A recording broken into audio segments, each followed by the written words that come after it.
swing and a drive. Right field and deep. Back goes Aquino. It's got a chance. Gone. Get out the tape measure. Long gone. Fly the W! Cubs fans, it's time to fly the W with Dustin Rhodes and Paul Crawley-Jean.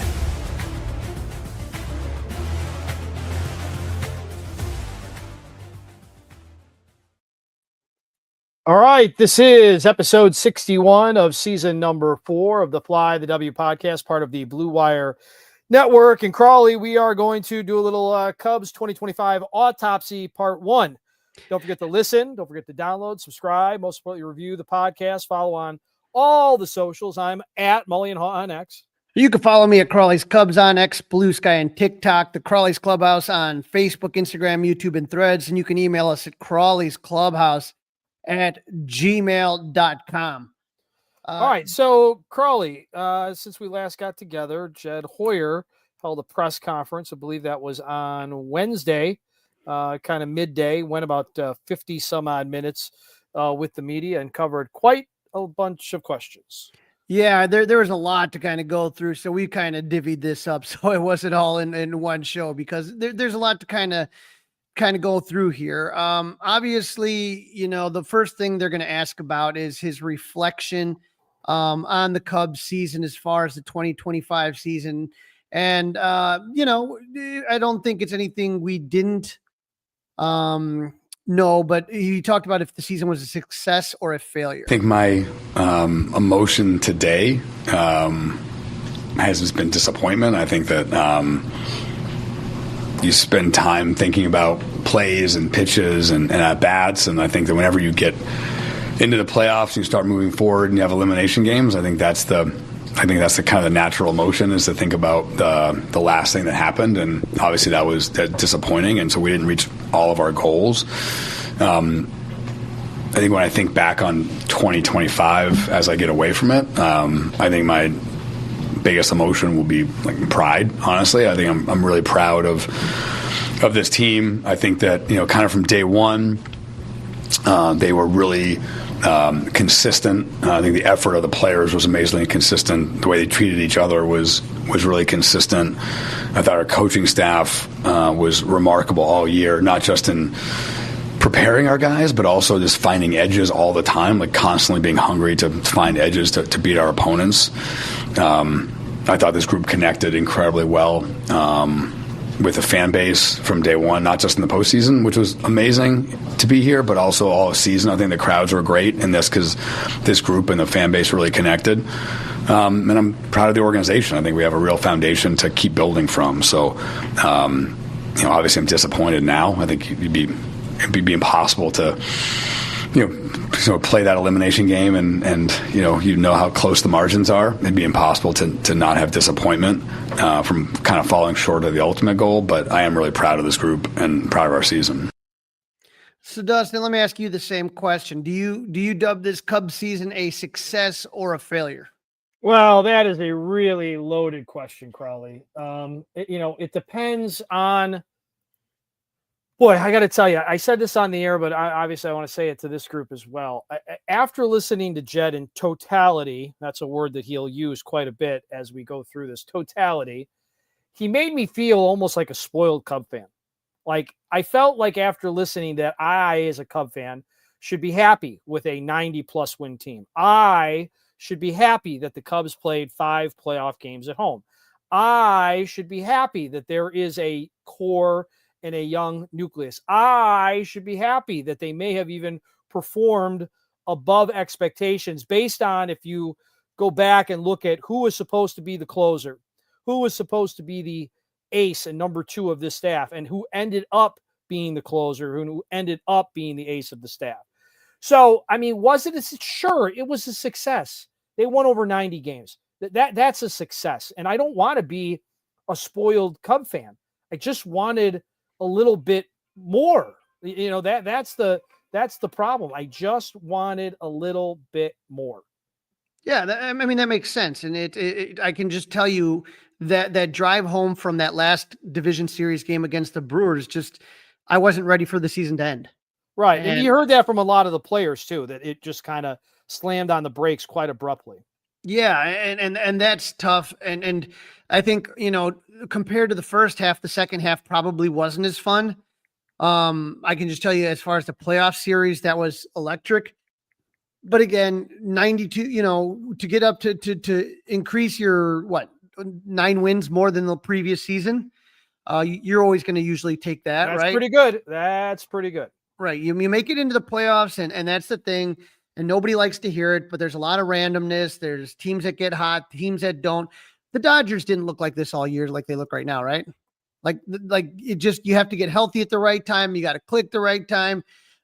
I thought the Cubs did a great job against the Padres. I thought, like I said, it was just, they fell 1 game short against the Brewers. But I thought all in all, considering everything that happened, whether you think about, like you said, when you think about losing Justin Steele, when you think about some of the, having Kyle Tucker hurt half the year, when you have, hold on, let me interrupt you for a second. Okay. Let's talk about that. What you just talked about. You lose Justin Steele. right. Okay.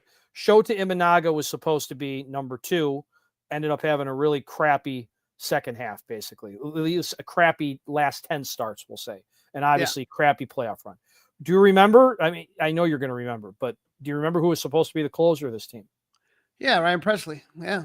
Well, Ryan Presley and then Porter Hodge. And then Porter Hodge, yeah. Right? So 2 guys that basically no impact on this team basically whatsoever. Right? Almost zero. So based on the preseason expectations, they did, when you sit back and take a breath, which is hard for us to do, it was a success. I don't know if I'm going to be proud of this group. I know I'm going to sit around, Crawley, and reminisce about this group, though. Yeah, I hear what you're saying. I think that, there are certain teams that you fall in love with, whether it was in 2008 or 2003 or 84, 89, 69 for a lot of people. But like I said, I think there was a lot of great memories when I start, I kind of go through and start kind of flipping through some pictures that I took over the season. And there were some good times in there. The one thing that was also talked about was team chemistry and kind of what it meant to this year. And you heard it from a little bit from everybody.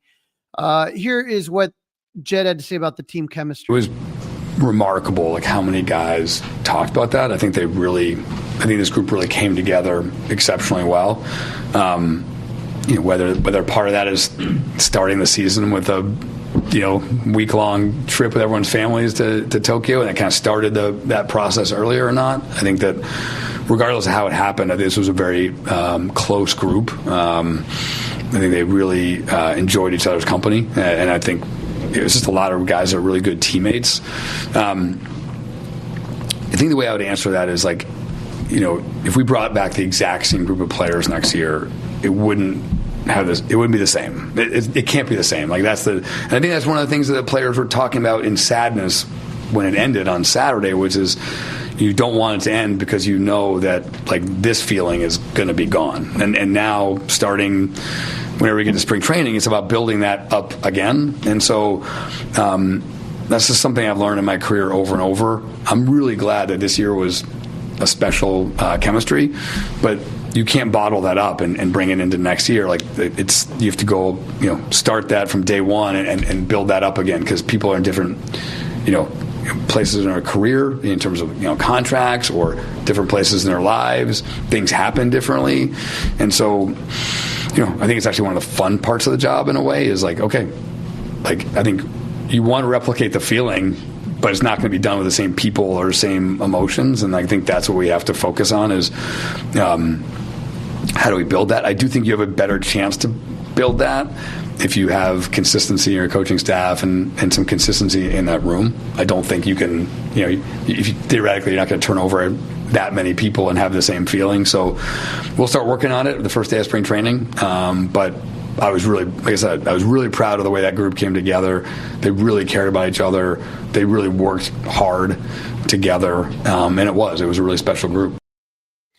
I listened to all the post-game comments after that Game 5 from all the players, and they really believed in each other. And I wonder how much that trip to Japan really did play an influence as far as team building. You know what I mean?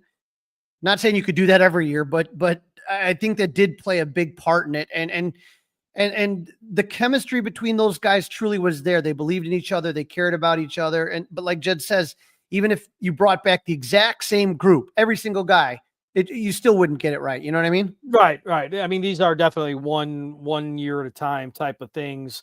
There's going to be a turnover. The bench will turn over. The bullpen will turn over. Things like that. So they did do a good job. I mean, they listen. There's really nobody, unless you're like a Brewers fan or a White Sox fan or a Cardinal fan, I guess, that you're really going to hate on this team.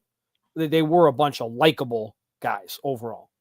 Right. And then when I take a look at this, it's I even think about 2016, that year, and then 2017, you had a lot of the same guys back. You missed a couple, but it just wasn't the same. It just the magic wasn't the same. And I don't know what creates that, how it works, and the combination of players and stuff like that. But that was something to talk about. Now I remember last year when we did the show, Dustin, the big talk was the Brewers. The Brewers being 10 games better than the Cubs and trying to get to that 90 win plateau.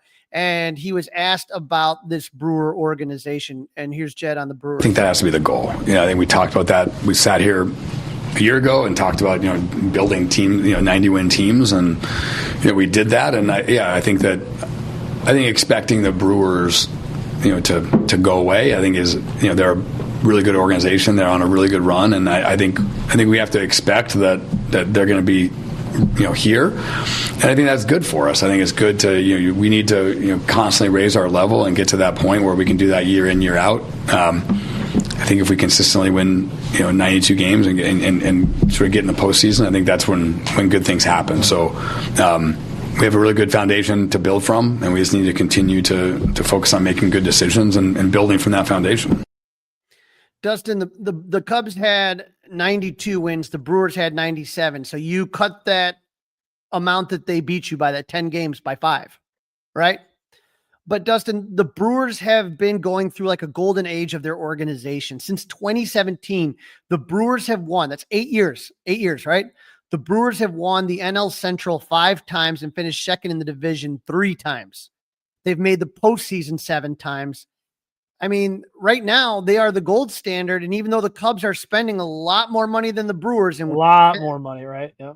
And they took the manager. We thought, okay, take the manager from the Brewers. So the last couple of years, we keep saying, oh, they don't have Devin Williams. Oh, they don't have Josh Hader. Oh, they don't have Craig Counsell. They don't have Willie Adames. Every time, Dustin, it's not seeming to work. They come back. They've taken the place of the Cardinals, like in the 90s and the early aughts and even in the 2010s, but just at every year, you don't think they're going to be as good as they are. And I remember looking at Pagoda projections and all this stuff. And once again, here they are, they had the best record in baseball. Yep. Right. Best record in the NL. And so you whatever they're doing there is right. And we talked about this in the last episode. Well, it's working in the regular season, right? It's working in the regular season. They won 4 playoff games. They're on the verge. They're on the verge as we're recording this and going live, Crowley, to being swept. Right? They set a record with futility for hits, 9 hits in 3 games of an LCS. 9 hits. They got a case of the Cubs. Yeah, I would just say that though, again, and this is the thing. Postseason is not like the regular season. No, all you can do is punch your ticket in. That doesn't guarantee anything. But if you don't get in, you're guaranteed not to win the World Series. So that's about as simple. That's a way to look at it. That's as simple as you can put it. That's very good. And so the Brewers give themselves every chance, every opportunity. And we as Cub fans should know how hard it is to make it all the way till the end. Right. So again, it's kind of like the lotto. If you don't play, you can't win. Right. Right. And so, I mean, I think that when you look at what the Brewers do, that the Brewers just can't add the big free agents. When you look at the Brewers organization and the Dodgers organization, there's a lot of similarity in scouting, development, all this stuff, drafting, all these things. The difference is the Dodgers can get the big ticket items when they need them and the Brewers can't. Does that mean that the Brewers never have a chance? Well, I think that's what the next CBA is going to be all about. Right. But I do think that way. Right. Looks that way. I do have to look at our neighbors to the north, and you can't pretend that you wouldn't want those same results. to have 5 division championships, right? In the last 8 years, I would take that every day. Yep. So they just got to get better. And that's what has to happen.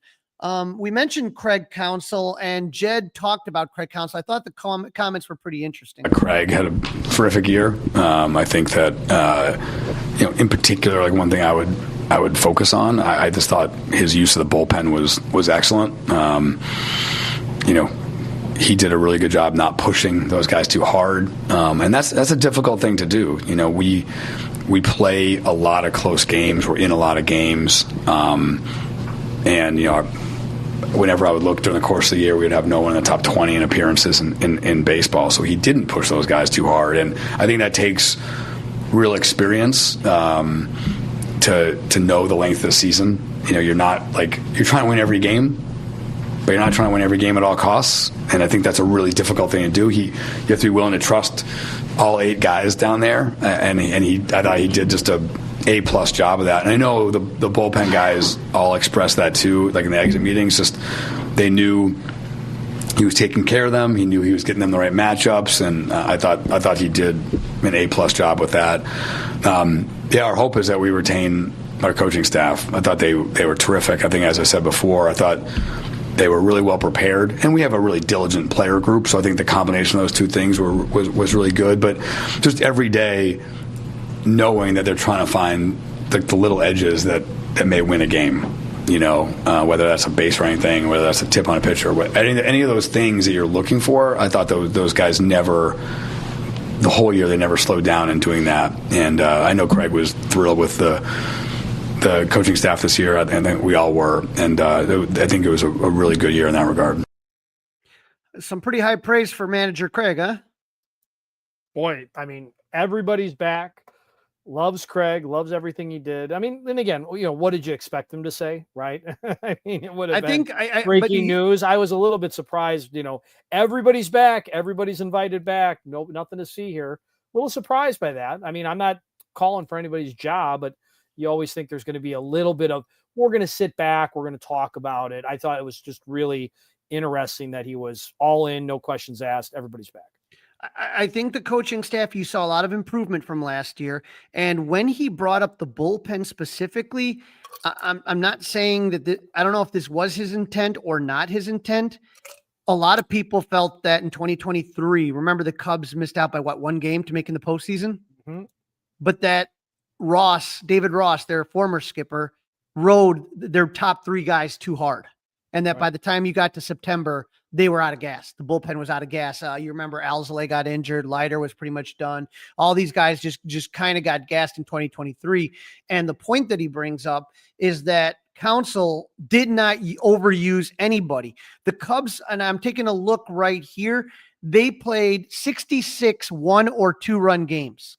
Okay, so you're talking about what, 66? Not half, but a little bit less than half of their games were 1- or 2-run games, Dustin. And he was wise about using the bullpen. And sometimes that means you're going to take a loss in April, May, or June or July or whatever. But that bullpen was fresh, and you saw it in the postseason. Those guys were ready to play. They didn't lead, like he said, didn't lead the league in appearances. And so I think that was a contrast that he was making. And I don't know if it was intentional or unintentional between David Ross and Craig Counsell, was how he handled the bullpen and how that bullpen was good to go down the stretch and into the postseason. The pitching for the Cubs was phenomenal in the postseason, other than obviously Shota and, Boyd on short rest, but everything else was fine. When you look at those guys that he had in the bullpen going, there was a really good job. You talk about the coaching staff. I think we know Tommy Hotovy is pitching coach, and DK, Dustin Kelly, not going anywhere. Remember, Craig hired Jose Javier and Quentin Berry this last season. And then you got like John Maley and Casey Jacobson, coming back as assistants. Those are well-respected guys. Maley, the hitting coach for the 2016 Cubs. But the one guy that probably isn't coming back is Ryan Flaherty. Yeah, okay? For a couple of gigs, right? Yeah. Flaherty was named the bench coach in 2024. I think Pat Murphy's talked about it. He thought he was coming to Chicago, right? And the Brewers offered him the deal, offered him the job. And so they went, Craig went with a young guy, went with Ryan Flaherty, who's very well thought out of. And right now his name is kind of up there with the Padres and the Orioles managerial openings. And so Flaherty spent a lot of his career at the Orioles, 6 seasons. And then Flaherty broke into coaching with the Padres, where he was the bench coach for Bob Melvin. And when Melvin was done in San Diego, it went down to Mike Schilt and Flaherty for the managerial job, and they went with Mike Schilt. So I think, if I think Flaherty has a good chance of leaving, but that's what happens when you have good talent, and hopefully the Cubs can find somebody back to be able to take that role. Dustin, when we take a look at the offense, right, on the offense, here is what Counsell had to say about the offense. I think taking that as two separate things, I think that if I'm sitting here in a press conference in 2026 and we're talking about having the 5th most runs in baseball, and we're talking about that in a pitcher's park, I'll take that all day long. So I think that our overall hitting performance, I'm all in on that. I think that part I think is terrific. I do think that there's no doubt we've had some ups and downs. I don't know if we're actually any more extreme than other teams. We've looked at that. I think that as a team in general, we were unbelievably consistent all year. The offense, when the offense was really good, our pitching wasn't quite as good, and they kind of balanced each other out over the course of the year. But we did have some big lulls. I will say that the postseason, it's hard to hit, especially in the early series when everyone's bullpenning all the time. And so, like I said, I think our overall production, I think it was like 4th or 5th among the playoff teams. We did have some guys that struggled, but I think overall, I just think the early rounds when it's all bullpen games and no one's getting any matchups, I think is difficult to hit. And we gave up 3 or fewer runs in 6 of the 8 games in the postseason, so we kind of matched that. But I think it's hard to hit in the postseason. You've got to be able to win the games in a lot of different ways. It's hard to just come into early round postseason series and think you're going to score a ton of runs. And I think that we're able to win some games without scoring a lot of runs. And I think that's really a formula you have to have in the early rounds. I think as the rounds go deeper, I think that the way people use pitching will change a little bit. But in general, I think our offense is really good. And we'll just continue to have meetings and talk through are there ways that we can potentially reduce some of the ups and downs. But I think that's pretty difficult. I mean, for me, Dustin, the question is, the drop-offs between PCA, Kyle Tucker, and Seiya Suzuki from first half to second half. That's my question. What happened? Do we have any idea why? I mean, obviously, I think with Tucker, you say injuries. With Pete, maybe inexperience, fatigue. But to me, it was just such a different, the difference between those two guys. I think Dansby is wildly inconsistent. We know he's a streaky hitter, right? Hot or cold. Nico, I think he's the most consistent of the bunch. I thought Bush did a good job offensively, and I thought Carson Kelly, for what you expected, did a good job. I always felt more than anything that they were, a bat short in this lineup, but I just don't know what happened. What position? So is that third base? Yeah. What? Right. But I mean, are you willing to trade in? You're willing to trade in the gold, potential Gold Glover for a bat? Well, that is a good question, because Jed was asked about the trade deadline, Dustin, and this was the much maligned trade deadline when it didn't feel like the Cubs did very much. Kittredge, Soroka, Willie Castro, that was kind of like it, but there was no dazzling moves. And so when you take a look, here's what he said about that. If you do this job and do it well, I think you're constantly thinking about what else you could do, and that's natural. But I do feel like when I think back on the most obvious thing that people talk about when we were starting pitching at the trade deadline, and honestly, I haven't really thought about that much since early August, because I know what the market was. I know how tight the starting pitching market was. I know to acquire players I thought could impact a pennant race, it would have cost us players that impacted our second half in a big way on the team. And so certainly there's moves going back years that you think about in terms of how you can continue to get better. And I think that, my job is to just keep getting better at this job every single year. So of course I think about that. But when it comes to the trade deadline, I don't, just because I know what the market was, and I know what the prices were. And I also know that other teams weren't able to acquire that kind of pitching talent either. I don't disagree with him on the trade deadline. I think he did as good as he could because the prices were exorbitant at the trade deadline, right? I mean, to get Mason Miller, the Padres had to give up the number 2 prospect in all of baseball. That's a hard swallow, Dustin. How did that work out for him, right? Right. Yeah. And now they got nothing and they lost the number 2 prospect. Here's the thing I'm going to tell you, though. When I look back at the offseason, that's when the moves could have been made.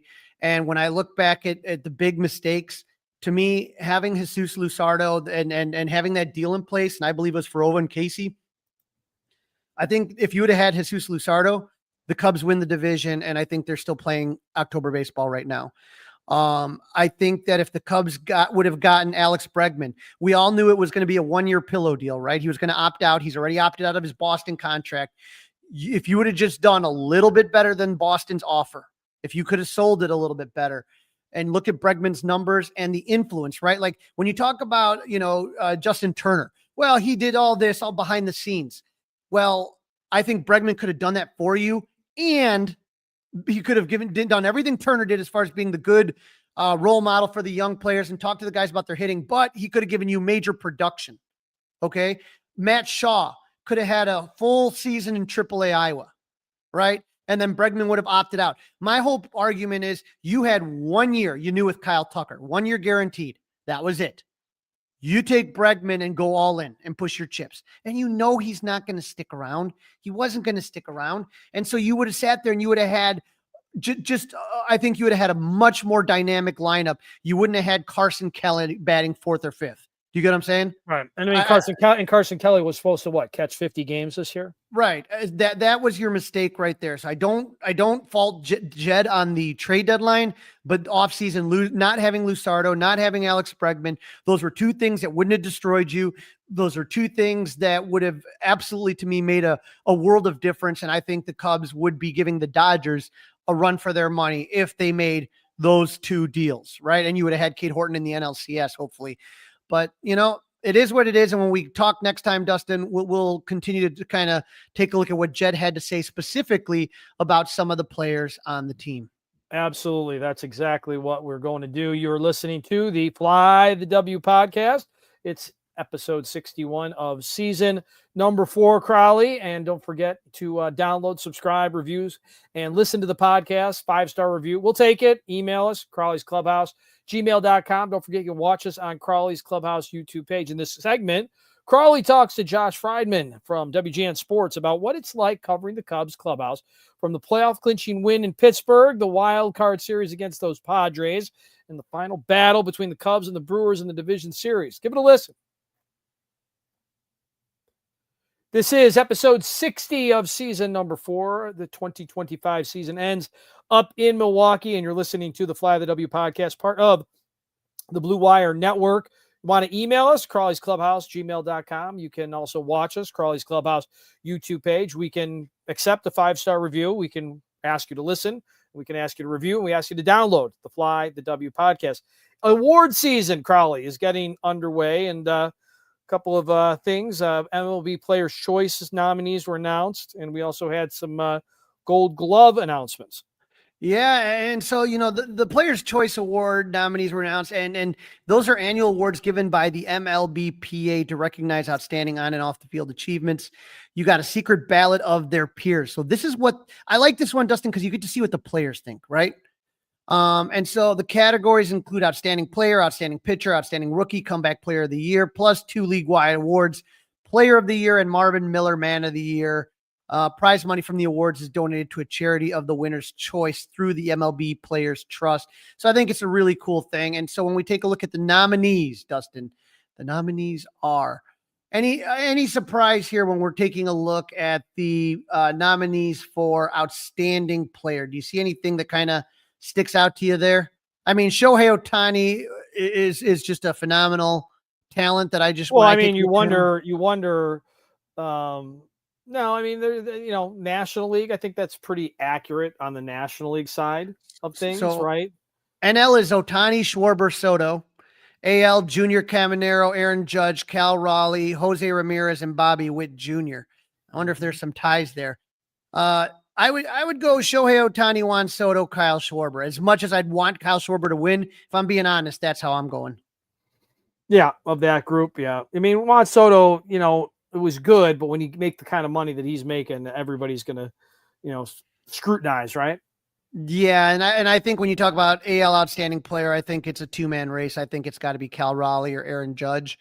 The numbers would slightly favor Judge, but I mean that season by Cal Raleigh. I mean, well, also the fact that Cal Raleigh plays catcher shouldn't that figure in a little bit? You could argue that, right? Mm-hmm. Player of the year, and that's the combination of both leagues: Judge, Otani, and Raleigh. So I think that kind of tells you, the three guys that the players believe is the best. Now, so Kyle Schwarber, though, for Cub fans, you're going to root for him. Now, when we take a look at this, you take a look at the outstanding pitcher, Freddie Peralta from the Brewers, Christian Sanchez, Paul Skeens. I don't know how you vote against Paul Skeens, to be honest with you. In the AL, I think it's a little bit more interesting, but I think it's Tariq Skubal, Garrett Crochet, and Brian Wu. I think Tariq Skubal wins it. I think it's Skeens and Skubal, don't you? Yeah, I mean, that makes the most sense. I mean, Garrett Crochet, though, was pretty special. Yeah, Freddie Peralta had a hell of a year, too. When you take a look, though, this is where it gets interesting. AL outstanding rookie, Noah Cameron, Nick Kurtz, and Jacob Wilson. But to me, the NL outstanding rookie, you have Drake Baldwin from the Braves, Isaac Collins from the Brewers, Cade Horton for your Chicago Cubs. It's got to be Cade, right? I think so. I mean, Baldwin was good. I think he was really good. I'm not saying he's not. Isaac Collins, I feel like Collins faded in September, whereas Cade Horton got stronger in September. He got stronger, right? He got stronger down the stretch. And so for me, I would really just love to see him kind of win that.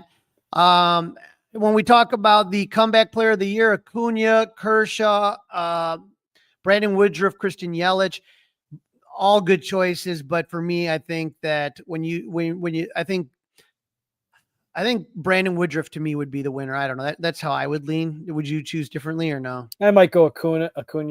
But see, like to me, like Acuna wasn't bad or terribly injured. I mean, like he's always good. Okay. Well, I guess depending on how battered, right? Okay. So like when I look at let's look at. I mean, AL. I wouldn't vote for Christian Yelich. Let's put it that way. When we take a look at the AL, that's to me Javi Baez or Jacob deGrom or Trevor Story. Like Trevor Story and Javier Baez had a couple of really bad years. Mm-hmm. These are guys that to me are true. Jacob deGrom, it's just a question of can you stay healthy, right? And he's always had injury histories. But to me, when I think of comeback player of the year, and I know injuries are part of it, but you're always going to, has it been a couple of years since they were healthy? I guess I figure that in. But to me, like when you see Baez and Trevor Story, those are guys that I did not count. I did not think that Javi Baez would be in the All-Star game as a center fielder, like just ridiculous. And then in the playoffs was back to playing shortstop. I mean, an unbelievable year.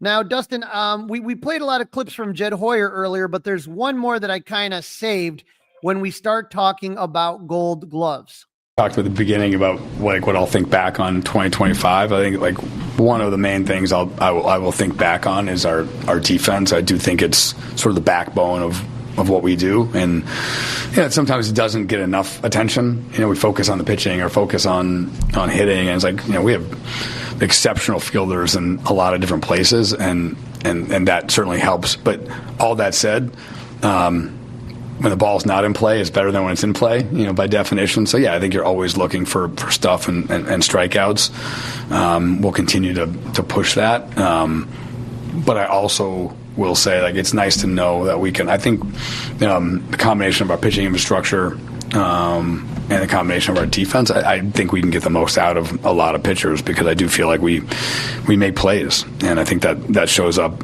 almost every night.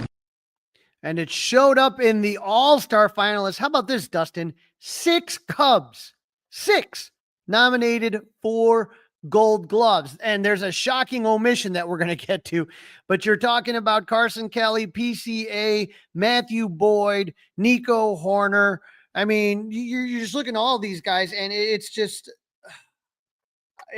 really an impressive year. I Very think for all impressive. of these Very, guys. very impressive. Yep. And Who stuck out? Who sticks out to you the most? Who are you most surprised that made it? Matt Shaw has to clearly. I think everything that you expected was basically on his hit tool, and he was a much better defender than I think anybody could have ever imagined. And so, Dustin, when you take a look at the National League finalists, here at first base, no Michael Busch. It's hard to argue. You got Bryce Harper and Spencer Steer, Matt Olson. I think it comes down to Matt Olson or Spencer Steer. I'm going to go with the lock here, Dustin. And I know people are going to, argue with me, but I got Nico Horner as a lock to win this Gold Glove. I hope you're right. I mean, I don't see why not, but we'll have to wait and see, right? He wasn't nominated last year, even if I recall, right? And so when you take a look at it, the Cubs record for Gold Gloves in a season is 3. They did it in 2023, if you remember, but I think that they might be able to beat that franchise record. And so when I take a look at Nico Horner, I mean, I heard you guys talking on the Mullion Hall. This is really the Gold Gloves have become a defensive metric number, right? Like it's really looking at the numbers there. And the two numbers that they look at are defensive runs saved and outs above average. And so when I look at Nico Horner, he has 17 defensive runs saved as a second baseman. The next closest, Bryce Terang with 7. When you talk about outs above average, Nico Horner is in first place with 14. So, I mean, in the two major statistical categories, Nico Horner, to me, is clearly the best, right? Now, when we talk about the next one, Dustin, I think when we go around the horn here, when you talked about Matt Shaw at third base, that was surprising. I was not expecting that in any way, shape, or form, but he's not winning. No, as much as we would all love him to win, there is no chance in hell as long as Brian Hayes is playing third base. I mean, he just that kid. The hit tool hasn't come around like we all kind of thought. We thought he was going to be just this phenomenal hitter, and it hasn't happened. But when I take a look at third baseman, I mean, he is, to me, he's definitely the top of the class there. When you take a look at defensive runs saved, he's 19. On the AL side, Mikael Garcia is at 13, but your Cubs, Matt Shaw, 12 defensive runs saved. So by the defensive runs saved metric, he was technically the third best third baseman. So, I think that's a really big honor, and I'm proud of him for doing that. I just don't think he can beat Brian Hayes. But Dustin, the big one that everybody's kind of looking at was Dansby Swanson. And Dansby Swanson, 3 years in a row, he's won the Gold Glove. And this year he wasn't nominated. How shocked would you say you were when you saw that? Yeah, I was pretty shocked. I thought he'd be a finalist. I'm assuming you're the same way. Yeah, so when you and I were growing up, but it's not a popularity contest. It's pure metrics, right? Right. And so I think that's really kind of the thing. When you and I were growing up, they basically handed the same guy every year that got it last year, gave him the Gold Glove. And now I think it definitely, it's such a big part of sabermetrics and part of the Moneyball era and all that stuff that it does change. And I heard you guys talking about this morning when I was listening to the Mully Haw show in the morning, and Zach Zabin was in. And, I think he was just couldn't believe it. He was just stunned that he wasn't there. But if you take a look here, if you're taking a look at defensive runs saved, number 1, Mookie Betts. How about that? What a shocker that is. I mean, he switched to the position this year and he's at 17 defensive runs saved. Now, if we're just looking at NL, the second most defensive runs saved would be Nick Allen from Atlanta. And then Dansby Swanson would technically be third, tied with Otto Lopez, okay, from Miami. And so I think that the idea that you guys brought up on the show that he kind of started off slow and picked it up really has like a big thing to do with it. I'm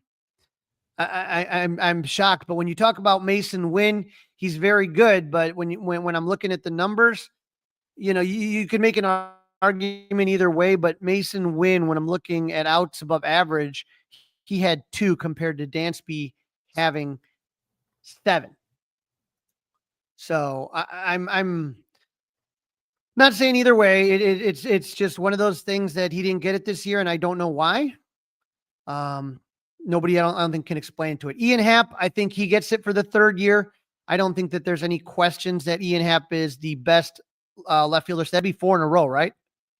I think so, yeah. So you're saying like you've got basically 3 locks out of this group of 6. I have, yes. Well, I do have 3 locks. Yes, that is correct. Locks.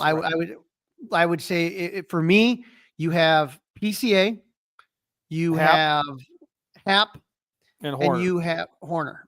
Those are the 3 locks. And again, just I so think Matthew Boyd's going to win. I think it's going to be. I don't think it's a lock. That's what I'm saying. Because of the pickoffs, I guess. Because of the pickoffs. But when you talk about Logan Webb, is really impressive to me. I think he's the guy to beat. But I'm not saying Matt Boyd couldn't. So you just need someone, and I just don't think it's happening catcher. I don't think you're going to beat Luis Torrens. I think Luis Torrens takes it. I think as far as the pitcher is concerned, I think it's Logan Webb, third baseman Ke'Bryan Hayes. But I think Ian Happ, PCA, and your Nico Horner are the 3. One more thing I did want to mention about when you're taking a look at this right here, outs above average, Mason Wynn was 21. So I think that's kind of the difference right there is when you're looking at that stat. And so outs above average, Mason Wynn was 2nd behind Bobby Witt Jr. for shortstops with 21. And then when I'm looking for Dansby Swanson, he was at 4. So big difference between those 2 numbers. So I get why Dansby didn't make it. There's a lot of really great shortstops. Now the question from here, Dustin, does a Cub win the Platinum Glove? Okay. Last Cub to win a Platinum Glove. Do you remember who it is? I do not. Anthony Rizzo. So he was the last Cub to win a Platinum Glove. And I also have the Platinum Glove replica in my basement down here. But the Gold Glove is given to each defensive player at each position in each league, right? The Platinum Glove, there's only 2 chosen. Defensive player with the best defensive player in each league. Now, the selection process for Gold Glove, 75% manager coach voting, 25% sabermetric. So I'd like to see how close Dansby was. I want to see how far out he was from that. But the Platinum Glove is 100% fan vote with a saber defensive index as a component. And so I really, truly feel that PCA has the best shot at winning that. And I think if he can do that, that would just, I think that would be humongous. And so when we take a look at the defense outs above average, any position, PCA and Bobby Witt are tied at 24. And then Ke'Bryan Hayes has 21. And Kadane Rafaela from Boston, he's their phenomenal center fielder. He's at 21 too. So those are, to me, I think that it's going to come down to either Bobby Witt or PCA. Rafael Kadane might get in that conversation. I'm just not positive. Well, plenty to discuss as we keep taking everybody through the offseason. Next time we get together, we'll be talking about the NL and ALCS is wrapping up. We'll have a World Series to start breaking down, Crowley. And hopefully tonight is Night Brewers. That's a wrap. Don't forget to listen, download, review, and subscribe to the podcast. Follow on all the socials, Facebook, 670 The Score, Facebook, Instagram. You can email us, flythew@gmail.com. And you can also watch us by subscribing to the 670 The Score YouTube channel. Take all that out. No, we cannot. Well, Dustin, what you want to end up looking at too as well is that I just want to say that the Brewers have lost 3 straight games since holding up the L flag. So next time, Brewers, if you want to troll, maybe get a W flag out, huh, buddies? Mm-hmm. Go Cubs!